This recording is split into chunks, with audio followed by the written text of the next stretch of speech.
Tiffany woke up in some strange, unfamiliar place. The semi-dark room was covered in red velvet, and in the middle of it, there was a huge bed with an ornate headboard. Her head was splitting, her mouth was terribly dry, and she was thirsty. She was wearing a cocktail dress, torn pantyhose, purse and shoes nowhere to be seen. The girl began to remember recent events. She remembered how she had quarreled with her father about her frivolous lifestyle and her poor studies in the college. Then she went out the back door, tricking the guards her father had assigned to her, and went with her friend to a new club to hang out. There, two muscular, handsome men joined them and ordered them cocktails. On this moment, all the memories ended down. Suddenly, a vulgarly dressed lady in a lace negligee entered the room and asked with a smirk, "Are you awake?" "Finally." "Where am I?" "Who are you?" asked Tiffany. "You're in a brothel, baby. They sold you. This is your home now. I'm both daddy and mommy to you now. Okay? Go clean up and get ready. If you behave well and make the customer happy, I won't hurt you. And if you don't, you'll be punished." "Are you crazy? Do you even know who my father is? You all come to an end when he knows what you did," shouted Tiffany in anger. But the woman silently came up and smacked her across the face and threateningly said, "We have such connections that your daddy can't even dream of, so you'd better calm down or you'll be sorry. We've tamed even more proud ones than you, and now you have 1 hour to get ready, and then be in the hall." Tiffany was shaking. She panicked terribly and scolded herself with the last words. "What a fool I am! My father told me not to go alone, without protection, in nightclubs. What am I going to do now? How do I get out of here?" The thought of being used as a thing caused horror and disgust. Tiffany only pretended to be a cool and liberated girl, but in fact, she had never even had a boyfriend. The girls in the hall frightened her even more by telling her what awaited her.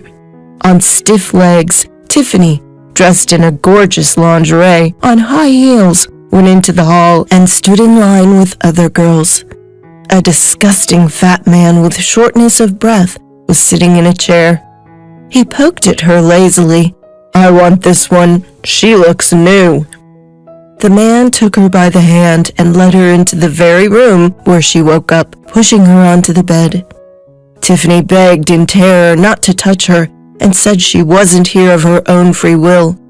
But the man kept pulling his heavy body on top of her, muttering that they all complained that they were here not of their own free will.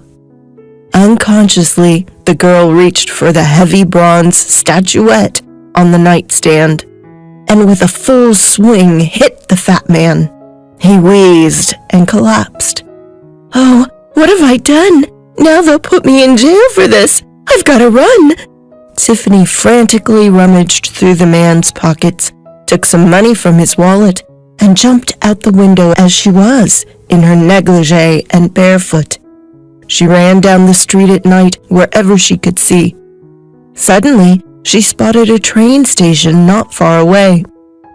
The lights of the platform were very close, which meant there would be people, police. Tiffany got her hopes up that she would be rescued. But suddenly someone called from behind, "How far are you going, honey?" The two guards of that awful place grabbed her and started dragging her back. Tiffany scratched and bit and tried to escape from the clinging hands of the villains. Then one of the guards became completely furious and hit her in the face with his fist. The girl collapsed and immediately lost consciousness. Seeing that the ring on his finger made a huge laceration on her cheek, the villains dragged Tiffany to the edge of the road and squeamishly threw her into a ditch. The villains were not worried about being found.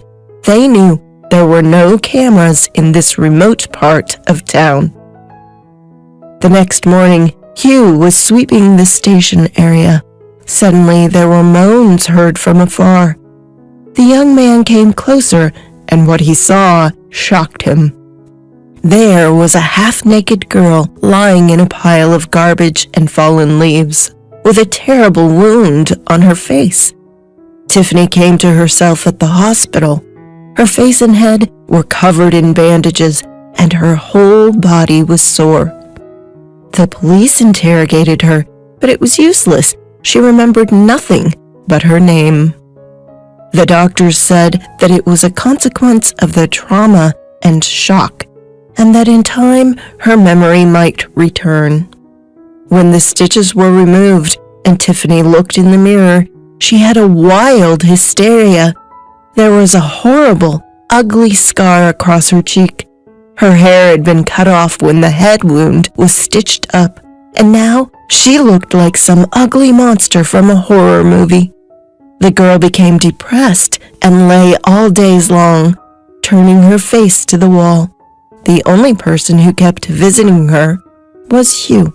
He came every other day, bringing her treats that he had been buying with his last pennies, and sitting quietly beside her. This strange woman had fallen into his heart, and he could not leave her in trouble.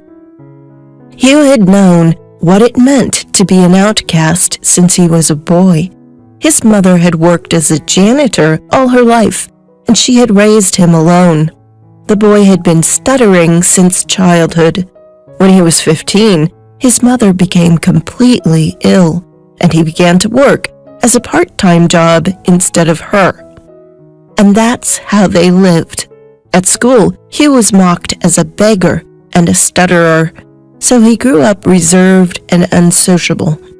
One day, the doctor approached Hugh and told him that they were discharging Tiffany. Physically, she's healthy, but memory is an unpredictable thing. You never know when she'll come back. Will you take her away? Unexpectedly for himself, Hugh said yes. When he told this to Tiffany, she became hysterical. Why do you need me? What a beautiful couple. You are stuttering and I'm a freak. I don't want to live. I'd rather perish in that ditch. Tiffany sobbed out, and Hugh sighed and resentfully prepared to leave. But the girl calmed down a little and apologetically agreed, realizing she had nowhere to go. When Hugh took her to his studio apartment, Tiffany was horrified. It was dark, stuffy, and dusty.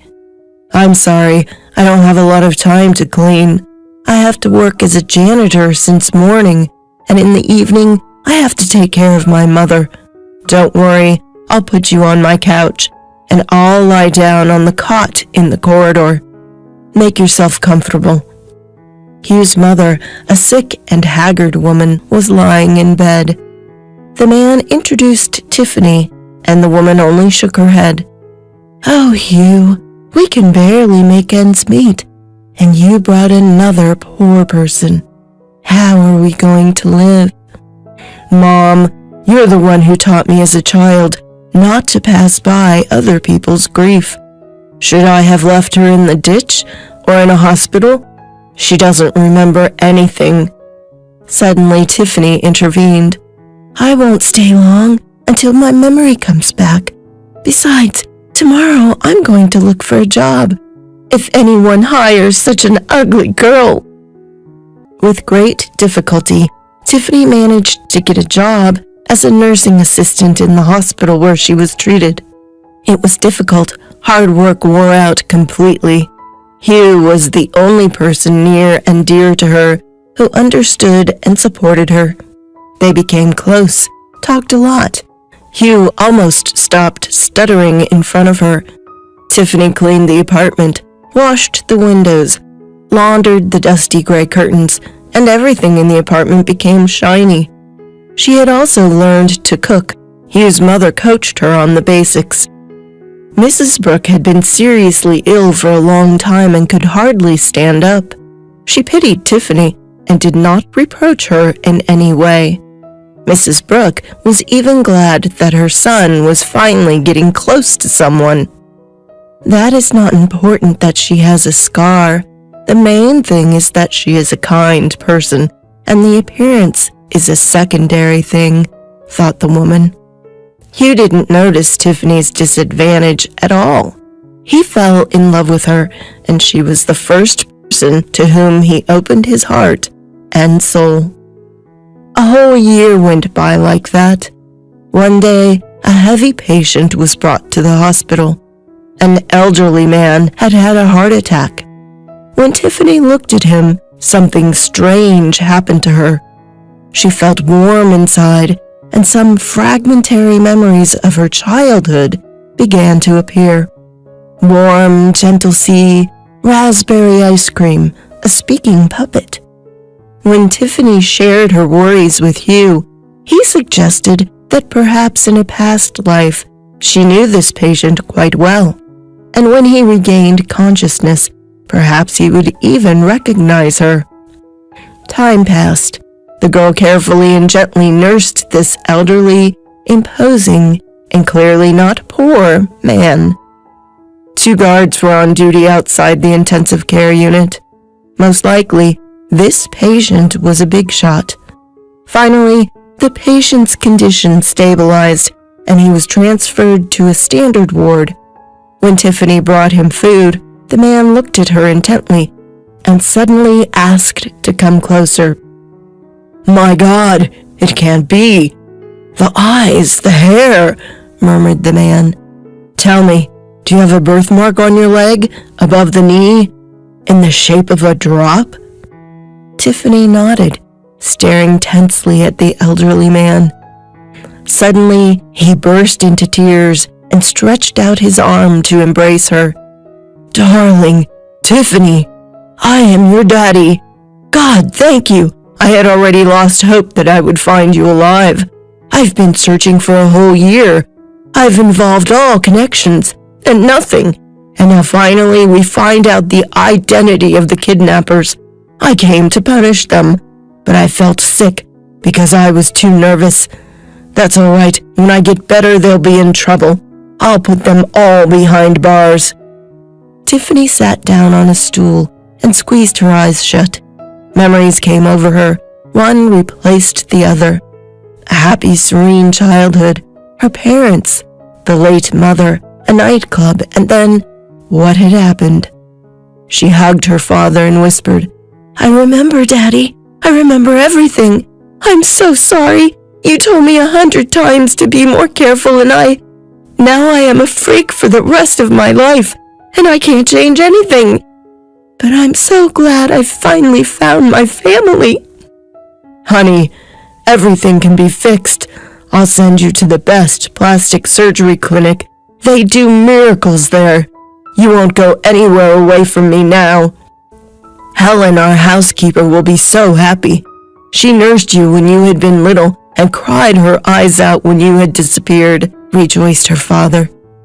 "Daddy, I can't leave the people who rescued me and sheltered me. You and I love each other, and even though he stutters a little, he's a very good man. And his mother, Mrs. Brooke, is a kind woman, but she is very sick. They need help," said Tiffany, looking at her father hopefully. He calmed Tiffany down, saying that he would take care of everything. In a couple of days, Tiffany was already in clinic. She had 3 operations, and 6 months later, she was again the same beauty, cheerful and happy. She made her mind and continued her studies at the college, this time with diligence. She was no longer interested in hanging out in clubs. The villains were punished, and the girls were released from that terrible place. Hugh underwent a course of treatment for stuttering, and thanks to modern techniques, got rid of his problem. It turned out that his stuttering was purely nervous due to mockery and insecurity. He prepared for his exams and was able to go to university to study computer science. His mother, Mrs. Brooke, was placed in an excellent private boarding house for long-term rehabilitation. After all she had been through, Tiffany also changed a lot. She became more serious and more responsible. Now, She treasured every second of her life, for she knew that everything changed at a moment.